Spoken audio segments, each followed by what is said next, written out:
Hi everyone, thank you for joining us on our Awakened Wednesday. And just checking it's Wednesday. Yep. And this evening we're joined by an amazing guest who is Alison Blackler from 2MINDS. Alison is a transformational mind coach, a dynamic facilitator, and author who empowers individuals and teams to understand why we think the way we do and how to shift thought patterns for a more empowered life. Alison has two books, and she blends her mindset coaching with neuroscience and intuition, offering a powerful toolkit to uncover the root of emotional, mental and relational challenges. So we're going to talk a little bit about everything that Alison's been up to since we've last met. And I'm really excited. So Alison, thank you so much for joining us. How are you? I'm great. Thank you so much for having me. I'm looking forward to our conversation. It's been a while since we've chatted, Julia, and we've obviously known each other for quite some time. Brilliant. Tell us a little bit about yourself, like where you're from and how things got started for you. So for me, my story really does go back, as it does for everybody, but it really does go back to my younger years when I wasn't confident at all. And I started to ask myself the question, is this it? Is how I was thinking about myself, how I was viewing myself, was that it? And I was definitely limited in my thoughts, in my ability to see myself in any shape that was good. Now, this is before the internet. So I was in libraries looking at really horrible little books with small text and really trying to find answers. So I set off and put myself, I feel like, on a counselling course. And I didn't go on there because I thought I was going to change my job. I definitely went on there because I wanted to understand myself. And the story really started there because once I started to explore not just myself, but all of us, that was where I really became interested and fascinated in people. And really, that was my calling, if you like. I wanted to understand myself, but then be able to help others do the same. So, my offering today is a fast track of everything that I've done, of my whole sort of from my teens to date. I've been studying the human mind for 30 years in one way or another. And yeah, I think we're amazing. I think we're complex. I like the fact that we're amazing and complex. And for me, it's about how do we shine a light on people, but in a way that is helpful, because there's so much noise out there that makes it all look, oh, it's easy to be confident and it's easy to be this. And actually, it's not. So I like to sort of lift the lid a little bit and really be honest and kind, but look at tools and techniques that can really help you do that. That sounds amazing. Tell us a little bit about, because I remember you talking about the relationship you had with your parents and how they had a specific goal in mind for you, and you just knew something needed to be different. I did, yeah. I mean, my parents were very critical. Obviously they did it for all the right reasons, I'm sure, but they were very critical. So it was quite a hard childhood, really, because no matter what I did, it was wrong. So I developed different beliefs about myself through that mode of parenting, but equally I kind of knew that there was something else. And my parents definitely thought they actually thought quite limited of me, really. They told me I wasn't clever enough for A levels, I wasn't clever enough to go to university, and they kind of doubted me so much that I doubted myself. So I went off on this journey and worked in the NHS, because that's what my parents thought I should do. And as I said before, it was when I started to look into myself that I started to realise, oh, hang on a minute, this is right for me. And it is, and it's quite hard to do. If your parents or the people that are around you are telling you one thing, I'm well aware that it's actually really quite a hard thing to do, to go against what people are telling us is right for us. And that's something else I like to help people do, is to follow their own dream and their own path rather than be trying to fit in with what other people think or what other people are telling you to do. So, what advice would you have for people who are trying to get out of their current situation? Like, I've made lots of changes in my life in the last 18 months, and I finally feel really comfortable now, which is great. But if somebody is in a tricky situation now, whether it's work or a relationship, what advice would you give them? And I think I want to say well done to you, because I know what the journey you've been on, and it is hard to change jobs. I left the NHS after 24 years, and it's a big, you do have to put your big pants on and do it. But I think, the obvious answer is to say do it, because so often we don't. But what I see people do is they don't make those changes, but then they're stuck with their mind, their thoughts, their emotions that are connected to the thing that they're doing. So for me, it's choices. You either need to choose to stay where you are and make the best of it, whatever that is, if it's a relationship, if it's a job, any circumstance, or start to find that one small thing each day that you can do that can start you off on that journey to do whatever it is that you want. But I think there's too many people who, if they're honest with themselves, they are a bit stuck and they are putting up with something that really isn't ideal. And I know you can't just, some people just can't just leave a job. I get that. But actually finding steps towards whatever it is that you're bliss. I mean, for me, I went from 5 days to 4 days in the NHS, and that was a kind of a step into, okay, might it be like? So sometimes it's just finding that small thing that you can start to, and also surround yourself by people who've done it, because they will encourage you. You've done it, Julia. I've done it. I've never looked back. And don't get me wrong, there's been days where working for yourself is amazing. It also has its moments where it's a bit, because sometimes you don't always know. But I think if you know you're doing what's right for you, then I think it just is easier. It's sort of flow. You're in flow then, and I think that's what's important. That's great. So your business is called 2MINDS. So where did that name come from? So 2MINDS, it has all sorts of different angles, really. So 2MINDS, because there's going to be probably two of us working together, and my mind comes and meets yours, and we can explore what you need.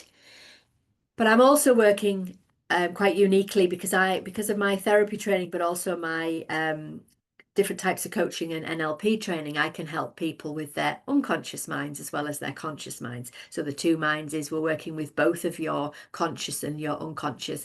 And for me, being able to align those two, because so often you know what you want to do, but you don't believe that you can do it. So there's a misalignment. And I know that was my story. I had these ideas, but I didn't believe I could do it. So I can align those. And then you do hear people say they're in 2MINDS. So it's kind of got a little fun edge to it there as well. Yeah, that's perfect. And we've talked in the past about the Mind Gym, but I think there might only be one person with us tonight that's been to the Mind Gym with you. Let's go to the Tell mind. us about the Mind Gym, yeah. Well, the thing with the mind is it is very complex, and yet it's also actually quite simple. And I like to help people understand some of the wiring so that we can then make those changes. Because I believe if we understand it, then you can make the change that you want. Now, the Mind Gym is something that I sort of came up with because we often talk about, or you'll hear people say, oh, I need to do this big change. I need to do this massive thing, or leave a job, or set up this, or whatever it is, And a fitness is another one. People say, oh, I need to get fit. I need to be this weight, and big goals. And it's great to have big goals. But from the mind's perspective, small wins, small steps are just as are processed in the same way as a massive achievement. So I like to talk about the Mind Gym as a place that you can get lots and lots of little reps, like you would if you were at the gym.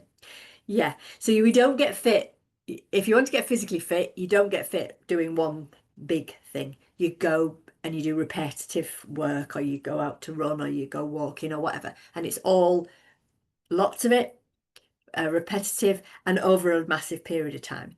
So I like to talk about the Mind Gym being all sorts of things that give you that. So that could be being able to say thank you when someone gives you a compliment. That's the Mind Gym. So that's you're strengthening your confidence muscle, your self-belief muscle. It might be that you are able to just let go of something in that moment that's frustrated you, just in that moment. That's you back at the Mind Gym. So there's all these little techniques that I think are really powerful, because if you put them all together, a bit like going to a gym and going regularly. You then create the new muscles in your mind, which are obviously for confidence, self-belief, self-worth. So A Path Traveled, How to Make Sense of Your Life. That's your first book. That is. Yeah. And it is available. I've still got a couple of copies, by the way. Oh, great. I think I might have two of the first one of the second, and a couple of journals. And but tell us about the process of creating that first book and what that, a big achievement that was for you. It really was. For me, I started writing, and it started off, never in a million years did I think it would actually be a book. I just used to write for myself, really, just to process a lot of what I was trying to understand myself. So then I would have these pages and pages, and I mean pages, it was like toilet roll of just content. And someone said, why don't you turn that into a book? You've got so much that you've learned yourself, again with clients, but also on my own. Every single thing in that book, I can put my hand on my heart and say, I have been there. I've done it. I've done the work. And that's something I'm really passionate about saying, because there's lots of people out there, again, not being disrespectful, there's a lot of people out there who haven't really done the work, and they're trying to help people. So I did have all these pages, and then I managed to get somebody to help me put it into some sort of a frame and some sort of structure. There was no chapters, there was nothing, it was just pages of content. And over a long time, I'm going to say nearly 8 years, off and on, I would write this book. So there'd be big chunks of time where I didn't touch it, whole years sometimes where I didn't touch it. But across a period of 8 years, I would keep picking it up and thinking, should it, is it, can it be? Do I need to do this? And then kind of it started to really take shape, and then we got locked down, all of us. And that's when I finished it. And I launched it in April 2020. And then it's quite interesting because the second book, I'd pulled out quite a lot of content that I felt was in too much detail in this first book.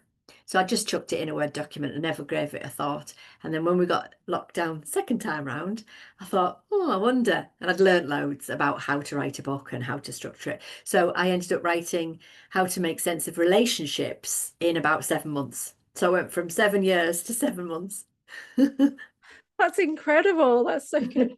So the first book, what are the key takeaways, that we would, experience from that book? What are the lessons there?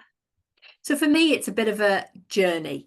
I like to start it, obviously there's a little intro. I like to start it with a bit of the mind science, really, just a light touch, because again, if you understand the difference between the way that we're all wired and then you'll have a greater understanding of yourself, because sometimes we're beating yourself up for things that we all do, and then other times it's you because of the way you've been parented. So that's first section is that. Second section is the past.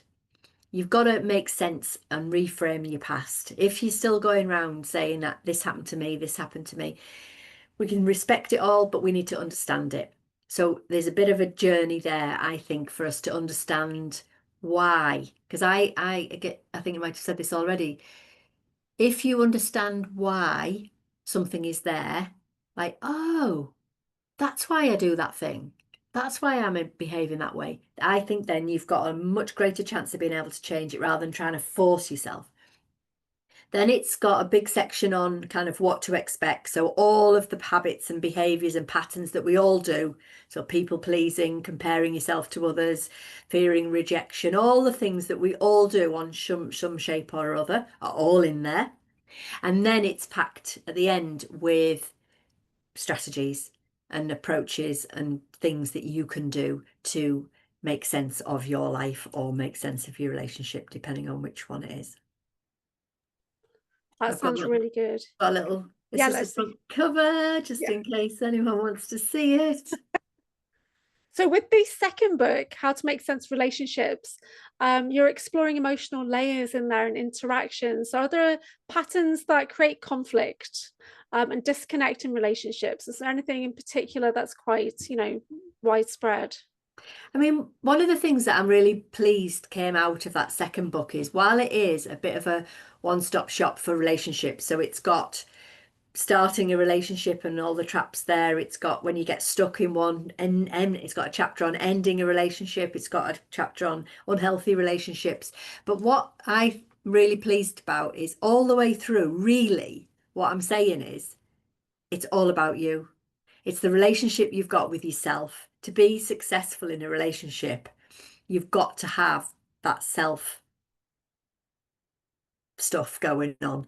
So the two books do complement each other, although they stand singly as well. And I think it's so important. So often I hear people saying, oh, well, it'll be all right when they do this, or when I've got this, or when I'm married, or whatever. And actually it's a complete trap that people fall into.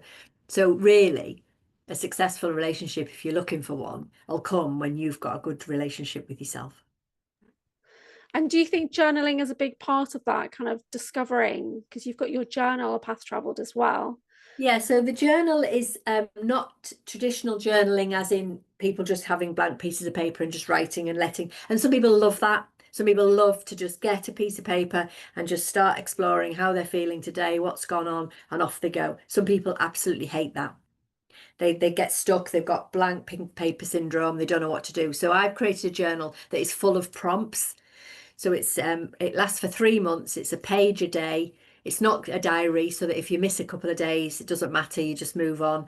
It helps you track habits and patterns in your thinking, in your feeling. But I think one of the things that I'm a big fan of is people finding the right thing for them. So some people do like to write journals. Some people like to fill in things. Some people like to talk it through. So, so again, I always think it's not one thing. I think one of my observations is that there's so much that we should be doing, and so many things people are talking about. Do mindfulness, do this, do this. Oh my goodness me, it can be so overwhelming.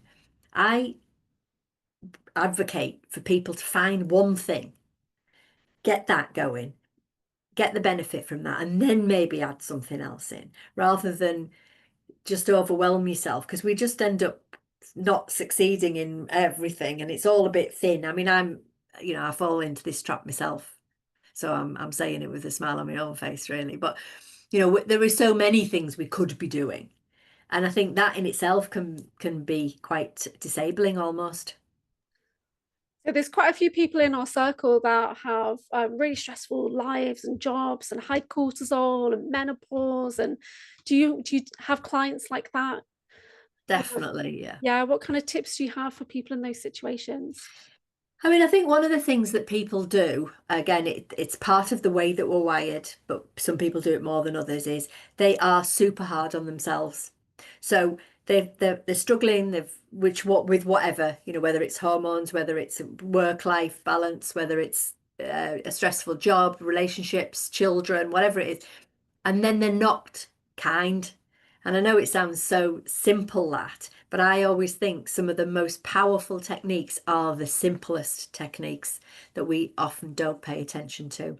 So for me, it's about staying in your lane, doing what is right for you, working that out first, taking small steps, but all celebrating. Go to the mind gym, celebrate every single little achievement that you are going. That becomes like glue, and then you can sort of start to. But we take ourselves too seriously, and we are usually really hard on ourselves. So if it's all going a bit pear-shaped, we're then really hard on ourselves. And for me, that's the point to say, hang on, stop, slow down. What do I need? So how do we get out of these cycles of like the negative mind chatter? How do we? I mean, we all have that, we all have that internal chit chat, but for me, it's the relationship that you have with it. If you believe everything that you are thinking, you're in danger of making things worse. Sometimes you need to, a strategy might be to write down the thing that you've just thought. And then when you see it written down, it's like, is that true? Would you say that to your best friend? Would you? It's trying to get out of your head and get it somewhere else. And some people like to talk it out. Some people like to draw it. Some people like to write it out. But for me, it's about honoring what you're thinking, but not necessarily believing it and following it. we've got to be a bit more gentle with that. But then sometimes you need to give that little voice a different accent, or have a bit of fun. You know, this is where the subconscious mind comes in. The subconscious mind is like a 2-year-old child. So you can have fun with it. Play that voice and have that. I've definitely used that technique many times before, where you have a bit of fun with Mm. that internal chit chat. I remember you talking about the 2-year-old child as the child that thinks it's awesome, it's amazing at 2 years old. Yeah. It's like strutting its stuff, and Well, yeah. this is it. This is where we miss something. This is why the small strategies are the most helpful, because our subconscious mind functions like a 2-year-old child. So they believe that they're amazing, and they believe everything that's going on, just like a 2-year-old. They don't question things. As we start to get our conscious minds, when children become sort of 2, 3, 2, 3, 4, when they start asking why, then they're starting to develop their conscious minds, and that's where then things start to change. So if we treat ourselves sometimes as if we were 2, as in have fun, believe that you can find a way. You know, children can, I mean, 2-year-olds, if any of you've got 2-year-olds in your families and things, that they just that everything's possible. It's like, come on, let's go. And actually that is in us all. And yet as adults, we're like, oh no, couldn't possibly do that. It's all too serious. I think we've got to push ourselves a little bit more to be more fun. And again, it's not being childish, it's being childlike. And there's a big Mm. difference. What's the main difference in your experience that you've noticed between people that have a breakthrough and people who are stuck? People who have breakthroughs are usually being really brave at some point, because they will have been very vulnerable to have that breakthrough. They've got to allow themselves to let go of something, or they've got to find a different way. I think when people are stuck, you know, we've got to respect the fact that we've probably all been stuck at some point. For me, it's about making sure, A, you've got the right people around you. So this sort of group is perfect. Make sure you've got people who are going to support you and not criticize you, because again, sometimes you can share your ideas with somebody and they'll just shoot you down because it's not right for them in their mind. But I think again, it's taking little steps into that break. You know, if you're stuck, the breakthroughs don't, even though that word breakthrough makes it sound like you do this massive thing, really it'll be a load of little things that'll get you to that point, because the mind's job is to protect you. And if you are trying to change something, your mind will be screaming at you saying, no, don't do it, stay with me, stay, this is how we think round here. Or even down to the people that are around you. If you're making a big change, I mean, you'll know this, Julia, you know, if you're making a big change, some people around you be like, whoa, who are you? And that can knock you, and stop you moving forward. So I think for me, breakthrough means that people have been very vulnerable, and that takes courage to do. And I massively admire people who do that. One of the things I love about you, Alison, is that you're always achieving, you're always being celebrated, got awards every year. It's absolutely amazing to watch you grow. It is so awesome. What is the thing that you're most proud of from the last 18 months since we last really had a conversation? So something that I am proud of is something that hasn't happened yet, but it is massive for me. I mean, it's the biggest thing that I think I've ever done. Yeah, I was really excited when I saw that this was coming up, because I knew it Yeah. was a goal for you that we spoke It's a about a few massive years ago. goal. Yeah. Yeah. So you'll know then, for 2 years at least, I have been talking about doing a TED Talk, which, if any of you know what a TED Talk is, it is a massive big platform. And I'm on the final lineup in July for TEDx Northwich, which has been something I've been working towards for 2 years. The program that I've been on, I applied in November. And when I talk about this being big for me, this, for me, my growth and my success always comes from me pushing myself. And, you know, this is the most exciting and the most terrifying thing all at the same time. But I am proud, but just to have even got to this point, and at any point that TED, it's, you know, you have to speak in a certain way, you have to do it in a certain way. At any point, TED can go, no, you're out.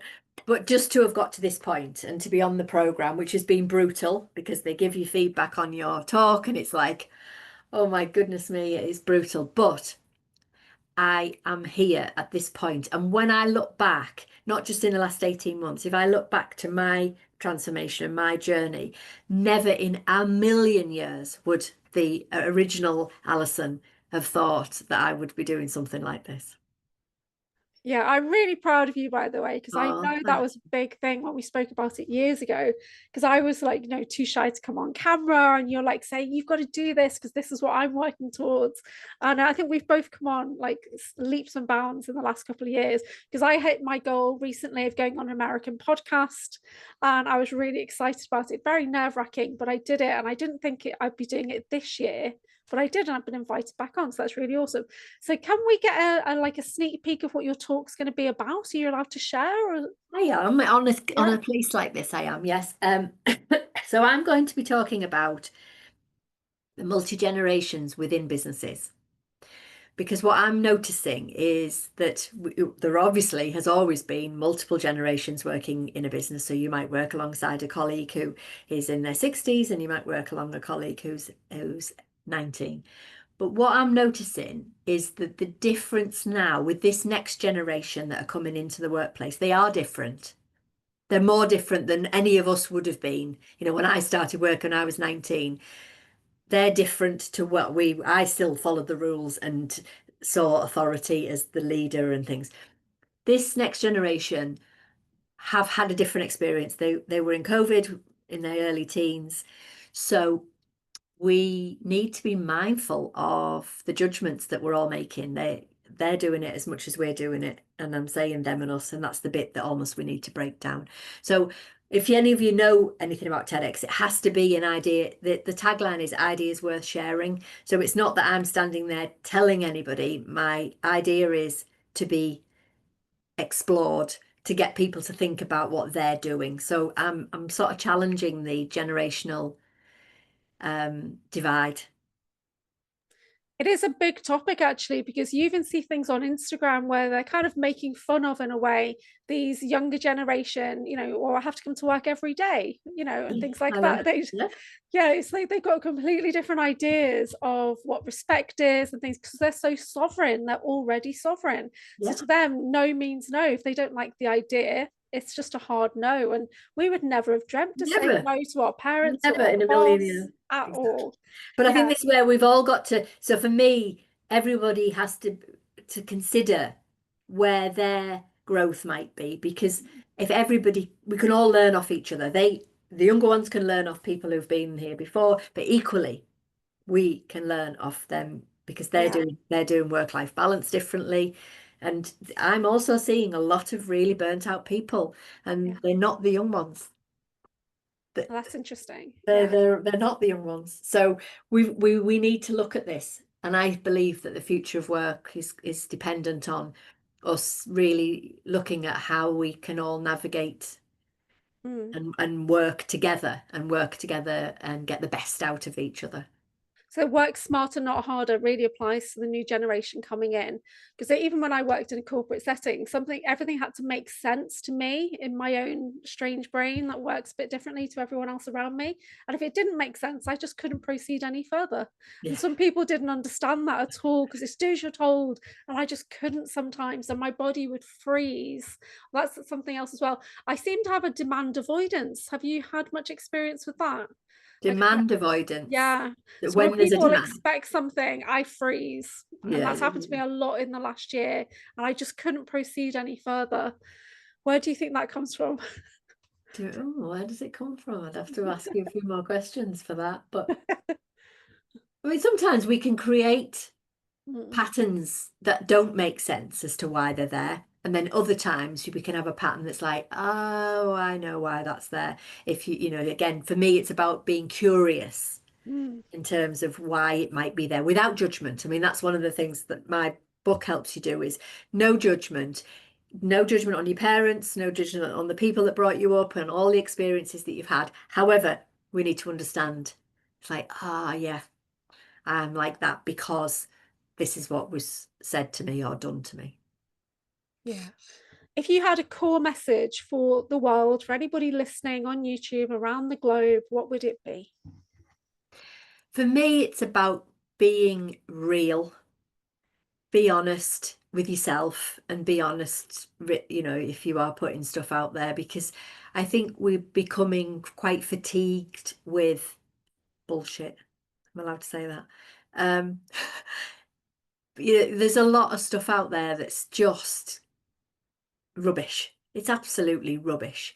And when people feel stuck and feel a bit desperate, they are sometimes listening to the rubbish because it feels like it's a quick fix, or and I've got to have that solution. And I'm seeing people spending a lot of money on things that they're not really going to get them what they want. So for me, it's about be real with yourself and be real with what you need rather than what everybody else is doing, I think is which again is being real. So tell us about the services that you do offer, one-on-one or groups. Yeah, what do you do these days? Yeah, so I do work with individuals one-to-one. I work with individuals sort of from a private point of view, but I also work with leaders. I do spend a lot of time working with leaders. But for now, I'm doing a lot more like what I'd call transformational work. So people are working with me for longer, rather than I used to have quite a lot of people who just can I just have a little session, can I just sort out. What I'm doing for people who don't want to do the bigger work is doing a lot more group stuff. So similar to this, I've got an online program, and I'm just about in July, after my TED talk, I'm going to launch a small group that is a live coaching with me group around the online program, because I believe two things. One, if you spend the time doing the transformational work, you'll be able to help yourself. So you don't need necessarily to have somebody else to ask you the questions. And secondly, a bit like this, you probably learn more with others than you do one-to-one. So I do a lot of that. Then the rest of the time, I'm spending a lot of time with teams, teams of managers, teams of leaders, and then obviously speaking. And I see that you have, is it a brunch club? Is it? I forget now. Yeah, I'm not running those at the moment, but I'm going to resurrect those. They'll be slightly different. I'm not going to do the brunch bit because it was too stressful when the orders came wrong. I can imagine. Yeah, it's like, oh God, somebody's vegan and they put an egg on it. It's like, oh no. Yeah, yeah. I'm not doing the brunch bit, but On my last retreat, we just went to the pub every night because I didn't want to have to sort out the dietary requirements. Well, there you go. But I do want to bring more groups together again, because I just think the magic is in being together, creating spaces. And I have had a bit of a dry period of actually putting events on, which I need to kind of get back on track with. That sounds fantastic. So what's next for you? Is this after the TED Talk? Is there a new book coming in the pipeline? What are you working on other than that? Well, I sometimes think, is there a third book? Because obviously I've got a book for individuals. I've got a book for all my couple work. And then obviously the rest of the time I am working in teams. So sometimes I do think, do I do it? And then other days I think, no. But I think for me, I'm hoping that, the TED will open doors in terms of not so much, it's not about money for me. It's about opportunities. I want to, be somebody who allows people to be themselves and to get real. Because you've done so many different things. You've been a radio talk show host, have you still got a podcast currently active at the moment? It's currently active. There's 50 episodes there, but I'm not recording at the moment, but there is still 50 episodes and people still listen to them. Again, a guest each week, and we tackle a problem. So one of my things is listen to good stuff. Don't be careful what you listen to, because a lot of the stuff out there will be creating more anxiety, more worry for you. So the podcast is there as a free offer for people to have something. In fact, I've got a new link that you can have, that one can drop in your inbox every week, which helps you hold you accountable, because we all know we say, oh yeah, I'm going to watch that, I'm going to listen to that, and then you get caught up in life. And so I've put every single podcast onto basically it's like a drip thing that comes every week. Because again, I just to try and help. I know what I need, and we all need things that help us be accountable. Yeah, I like that idea. That sounds good. What do you do for your downtime, for your personal wellness? What things do you love to do? Well, I love anything sort of massage, Reiki stuff. I love all that. And actually, it's interesting you should say that because since March, I've been having something every month. So I do enjoy, and I'm making myself do that. I wasn't doing that definitely before. I have a dog and I love to be out and about with him. Um, and I've been again, when you said before, I do all these things. I am always somebody who's pushing myself and having a go at things.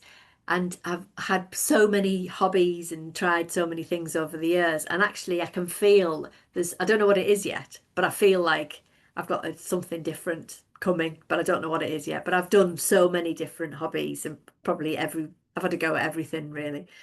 And whether that's a good thing, I don't know. Sometimes I exhaust myself because I I'm feel always, like there's something abroad for you coming in. oh, that'd be nice. Yeah, somewhere sunny, maybe vineyards. Oh, Sure, why I'm getting that. That's really cool. oh, I love that. Thank you. The freebie then. So tell everybody how they can find you. And I'm going to stop the recording in a bit so we can have a bit of private time with you as well. Of And course. but let us know, how do we book in with you and your Facebook and that kind of thing, please. So my Instagram is Allison2MINDS, MINDS. I'm on Facebook, which is 2MINDS UK. My website, which is currently down because I'm literally just having some changes made, but it is www.2-minds.co.uk. So if you go to any of those, you can then find the links to the podcasts or my book. I mean, if anybody on this group, I mean, obviously you've got some, Julia, but if anybody on this group wants to get a book, I would happily do them through you at a discount. That sounds brilliant. Thank you so much for joining us this evening. We would love to have you back on as well.